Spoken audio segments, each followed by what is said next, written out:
seandainya ada oknum advokat ya, siapa aja lah advokat yang tidak bisa menjaga harkat dan martabat, tidak bisa menjaga kehormatan profesi, ya saya juga menyampaikan ya kalau perlu ya dipecat gitu kan. Lu santai-santai aja, itu kan namanya nyangkut lawyer ya, pribadi, bukan umumin wartawan, gue diperiksa, gue dipanggil, terus datang Pradi. Iya kalau nanti gue dihukum. Kalau gue nggak dihukum, ya lu gue pidanain. Dibuat serius, seolah parah diperiksa Pradi. Emang saya melakukan kesalahan apa?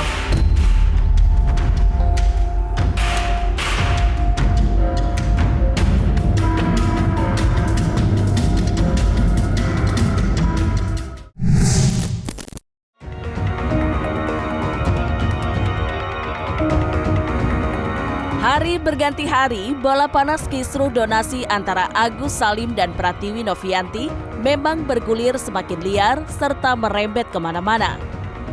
Bukan hanya melibatkan keduanya, sengkarut konflik antara Agus dan Novi bahkan ikut menyeret beberapa advokat yang terjun langsung mewakili kedua kubu. Salah satunya adalah kisruh yang melibatkan Herwanto Nurmansyah dan Farhad Abbas, di mana Herwanto sampai membuat laporan dugaan pelanggaran kode etik ke kantor Perhimpunan Advokat Indonesia alias Peradi. Lantaran ia merasa Farhad kerap kali menghina pihak yang berseberangan dengannya dalam suatu kasus.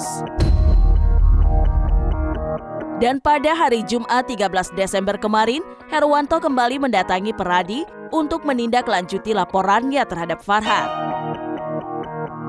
Lantas seperti apa Farhad Abbas menanggapi geliat Herwanto Nurmansyah yang seakan berupaya begitu keras untuk memperkarakannya di Peradi? Serta sudah sampai manakah pula proses pengaduan Herwanto terhadap Farhad Abbas?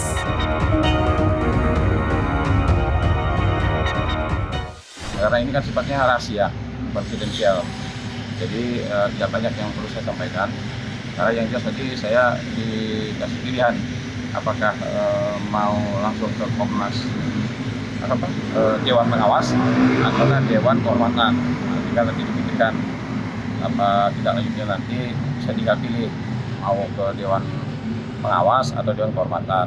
Nah, dia kasih tadi petunjuknya, kalau Dewan Kehormatan seperti ini, kalau Dewan Pengawas seperti ini. Jadi nanti tinggal saya buat lagi draftnya sesuai dengan apa yang saya inginkan.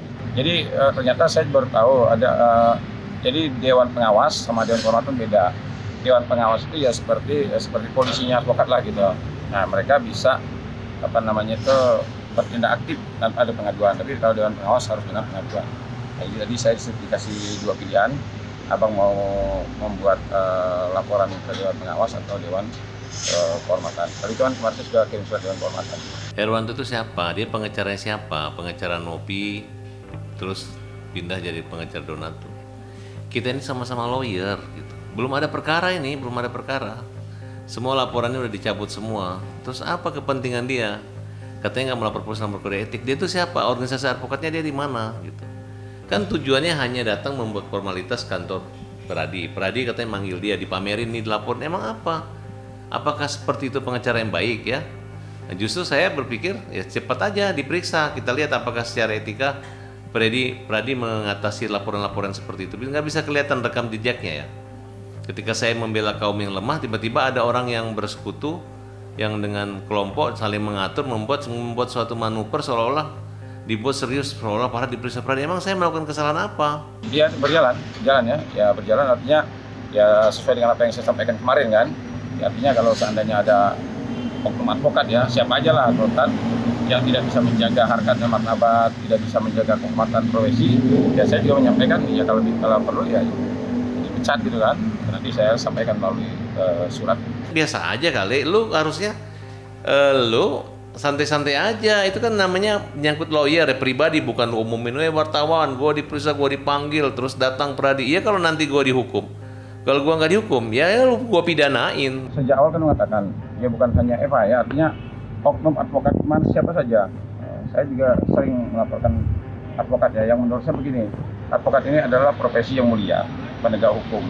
Jadi kalau seandainya ada advokat yang tidak mampu menjaga harkat dan martabat profesi, tidak mampu menjaga kehormatan profesi. Nah, saya sebagai seseorang ya yang juga melekat profesi saya sebagai seorang advokat, ya, saya dengan tegas saya tidak setuju gitu kalau seandainya organisasi berdiam diri tidak bisa memberikan sanksi kepada seorang advokat. Sekarang banyak sekali nih kan, coba lihatlah di media sosial, ada advokat yang diganti kepalanya dengan ini, ada advokat diganti dengan baju ini, macam-macam aja kan. Nah, saya merasa bahwa profesi yang sudah saya pilih ini yang secara tegas undang-undang mengatakan bahwa advokat adalah penegak hukum, profesi yang mulia, nah, harus dijaga harkat dan martabatnya, harus dijaga kehormatannya. Nah, kalau seandainya saya menemukan ada advokat, apalagi advokat itu sedang berlawanan sama saya, nah begitu sejak dia berlawanan sama saya, dia sudah mulai menyerang pribadi saya, ya dengan sangat terpaksa ya saya pasti laporkan dia. Sosok Herwanto Nurmansyah belakangan memang berhasil menjadi buah bibir perbincangan masyarakat, serta membuat heboh jagat maya. Bagaimana tidak? Selain terlibat dalam perseteruan panas dengan Farhad Abbas, sang ketua umum Barisan Advokat Bersatu tersebut tengah tersangkut pula dalam aksi saling lapor polisi dengan Alvin Lim, di mana Herwanto telah melaporkan Alvin akibat merasa sakit hati dengan ucapan sang advokat senior yang diduga mencacinya dengan kata-kata tidak elok didengar. Sebaliknya, seakan merasa tidak terima, Alvin pun mengambil langkah serupa. Tepat pada tanggal 13 Desember silam, Alvin Lim pun melaporkan Herwanto dengan dugaan pencemaran nama baik, lantaran merasa jejak pendidikannya sudah dipertanyakan. Lantas seperti apa Herwanto menanggapi laporan balik dari Alvin Lim? Serta apa pula yang mendorong Alvin untuk melaporkan Herwanto, meski pada awalnya sempat enggan?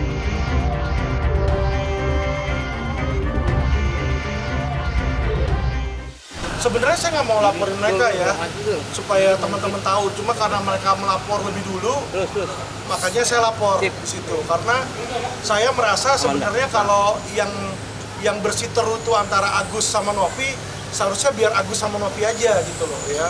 Seharusnya jangan dibawa-bawa lawyer. Saya nggak boleh dibawa-bawa, sebenarnya Herwanto juga nggak perlu ikut-ikutan. Tapi karena mereka melaporkan lawyer terlebih dahulu, makanya saya juga mengambil hak saya dan saya melaporkan mereka juga. Ya, kalau menurut saya begini ya, seingat saya, ya, selama saya ya, menjadi pengacara, sampai detik ini saya tidak pernah mengeluarkan kalimat-kalimat cacian, kalimat-kalimat makian, ya, kalimat-kalimat hinaan, kalimat-kalimat yang mengandung unsur tindak pidana. Jadi saya tidak perlu khawatir, silakan aja kalau mau melaporkan saya, ya, silakan aja kalau mau melaporkan saya. Yang saya bingung melaporkan apa? Dia ada bilang katanya saya nggak sekolah kan. Saya lulusan S1 STIA Gunung Jati, kalau masukin nama saya di Dikti, keluar itu saya SH, dan keluar saya juga MH saya di Universitas Pamulang. Jadi saya terdaftar di pendidikan tinggi, jadi kalau dia bilang saya nggak berpendidikan, saya itu nggak sekolah dan lain-lainnya, itu fitnah. Biar dia buktikan saya nggak sekolah, saya nanti ada buktikan ijazah saya sama perinan dari Dikti. Saya pahami sekali apa yang saya ucapkan. Memang ucapan saya keras kadang-kadang, tetapi ucapan saya bukan hinaan, bukan cacian, bukan makian, bukan bermuatan menghina orang, bukan muatan mengancam orang, nggak ada.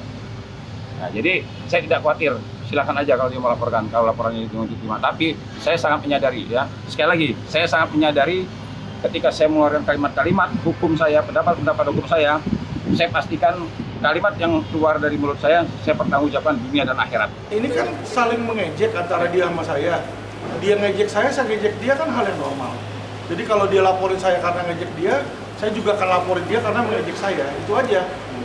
Dengan lantangnya dia, menyebut nama saya Herwanto, bahkan dia bilang goblok, ya. Nah, siapa dia nggak kenal, saya nggak tahu dia itu jadi advokatnya kapan, ya. Padahal harusnya dia komentari hal-hal yang baik-baik saja, ya. Dan juga saya sudah mengatakan, ya, janganlah, ya, sejak dia muncul nyebut nama naga, ya. Saya ingatkan nih, ya, ini Indonesia, Bung, ya. Ini Indonesia, nih, tidak ada gambar naga, ini gambarnya nih. Jadi jangan sebut-sebut nama naga. Ini Indonesia, ya. Kenapa? sekarang pemuda Pancasila hadir di sini karena kami sangat paham mengamalkan Pancasila. Ya, jadi saya ingatkan lagi, jangan bawa-bawa sara. Ya, berulang-ulang kali dia menyebut-nyebut, saya lihat videonya itu berulang kali nyebut naga, bahkan dia sempat menyebutkan nama etis. Ya, dia sebut pribumi lah, dia sebut nama ini macam-macam aja ini orang ya. Jadi hari ini saya sudah resmi ya, secara pribadi saya sudah melaporkan. Nah, ini laporannya. Karena bagi saya nggak ada glorinya ya kita laporin orang pencemaran nama baik. Namanya orang berbicara, kadang pasti ada yang namanya slip of tongue itu ada di situ. Ya apalagi kalau kata-kataan bodoh kamu apa segala. Hotman sama saya sering lapor-laporan, saya nggak pernah laporin dia. Maksudnya kita sering kata-kataan gitu loh. Alvin itu siapa sih? Ini begini. Saya nggak merasa tersinggung karena saya merasa dia sedang sebagai lawyer berbicara kepada lawyer lain ya harusnya dimasukin ke ranah etik seharusnya.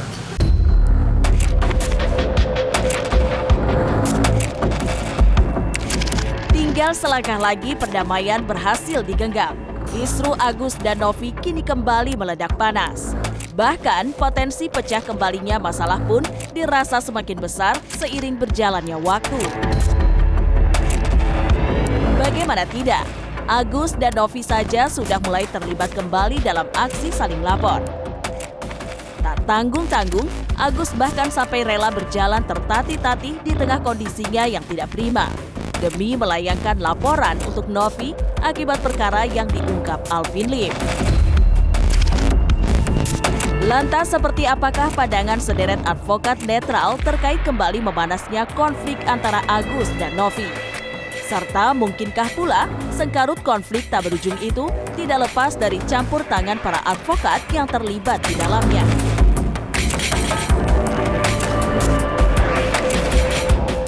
Kita melihat bersama, netizen bisa melihat bersama bagaimana peran para lawyer ini, baik di pihak Agus maupun Novi, akhirnya saling melaporkan, saling nyerang.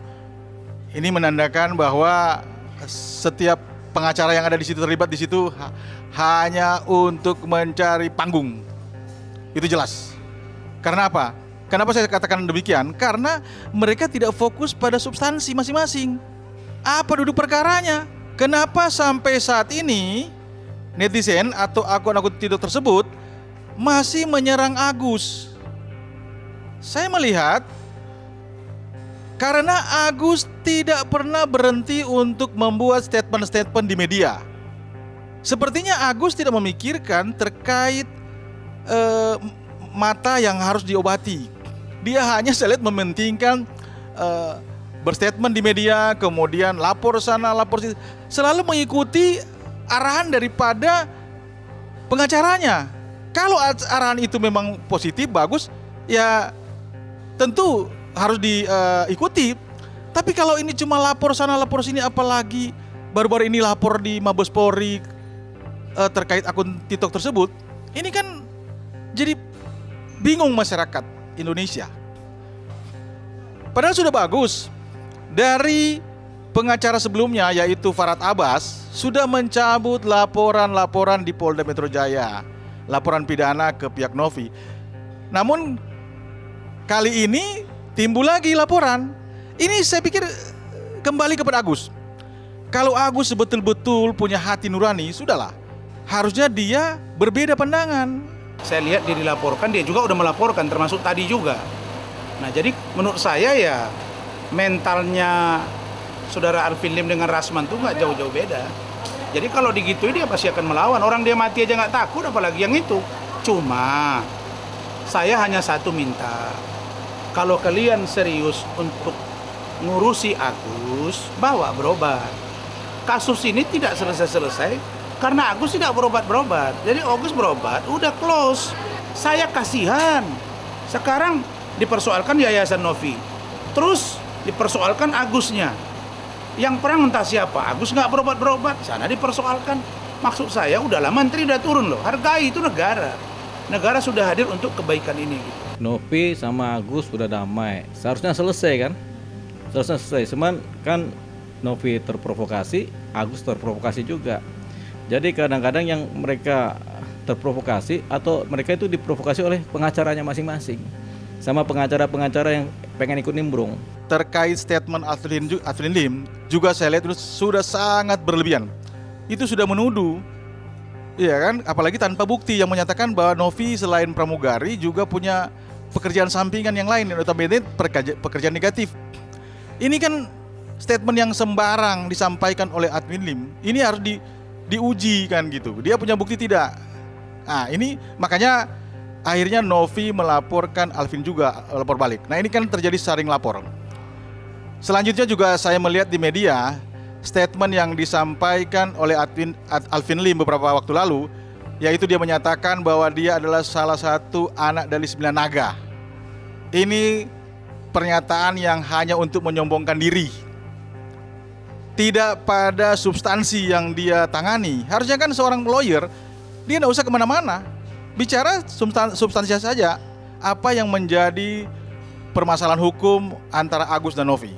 Ini yang saya lihat sangat sayangkan. Ini hanya untuk menyombongkan diri sendiri dan mempertontonkan bahwa dia seolah-olah dia adalah salah satu orang yang sangat kaya. Nggak penting bagi saya ini. Ini bagi saya berlebihan, Alvin Lim. Demikian, terima kasih.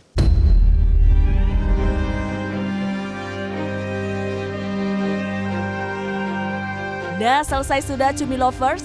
Saksikan terus Cumi Camp In-Depth. Kabar lengkap, mendalam, dan akurat dari narasumber terpercaya. Dan jangan lupa untuk like, subscribe, dan juga share channel YouTube Cumi Cumi.